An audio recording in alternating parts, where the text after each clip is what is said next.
think it's fair to say that we all have a shock when we see members of the British monarchy suffering from ill health. I mean, when we found out, of course, about the late Queen, Queen Elizabeth II, it just comes as a shock, doesn't it really, chums? Because I don't know about you, but to me, she just sort of seemed invincible. She'd been there forever.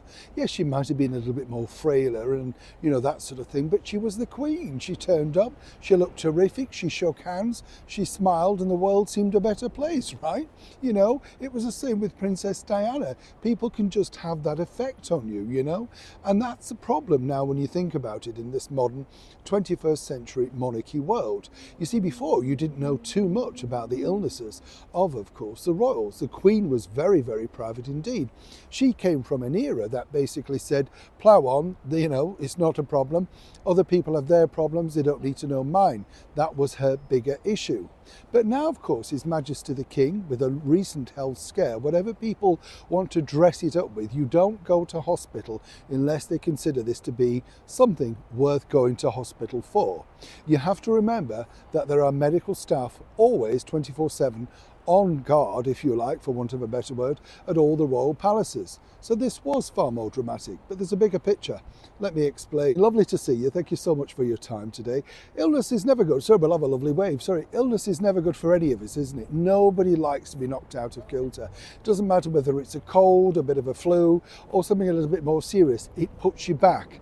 Then you've got the recuperation thing, and then you've got to sort of get back on to where you were before and think, what was I doing before all this, annoying thing took hold? You agree? You know what I mean? I'm a bit like that. I hate it because I sort of think, leave me alone, let me just plough on. But of course, bigger forces are at play. Your health is the number one priority. As I often say to everybody out there, whatever you're going through, good wishes, good health, God bless.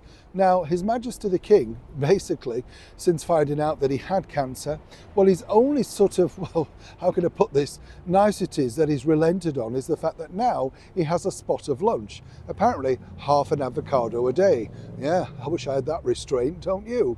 And you see, this is a man, genuinely, that whatever people think, does put in the hours. People only see the bits that you see at these particular events and stuff like that, but there's a bigger picture.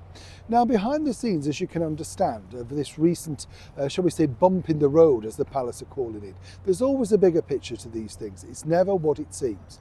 Now, what I can tell you at the time of recording this is this. His Majesty the King has been told in no uncertain terms that he needs to take the foot off the gas, as it were, and slow down. When you look at, say, something like Catherine, the Princess of Wales, totally different diagnosis, totally understand. But she realised that recuperation, rest, and time away from anything stressful was pivotal to her recovery. It doesn't matter who you are, these things happen, right? Now, the problem with His Majesty the King is he enjoys the job. He utterly, utterly loves this job. Loves getting out there, meeting people, wants to meet them, wants to see everybody.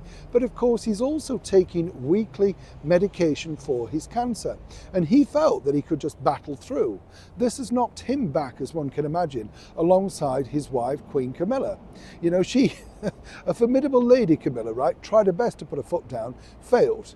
Prince William has tried, and of course the Princess of Wales all tried. But now I can tell you that there will be a sort of, shall we say, slight stepping back, because he knows, whichever way you want to dress it up, that he knows that in order to recover, you need to allow yourself time to literally rest.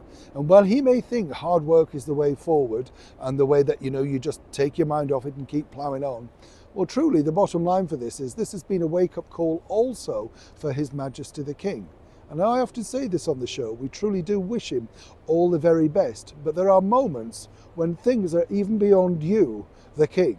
And you have to listen to those people around you and say, okay, maybe I do need to take a little bit of time out.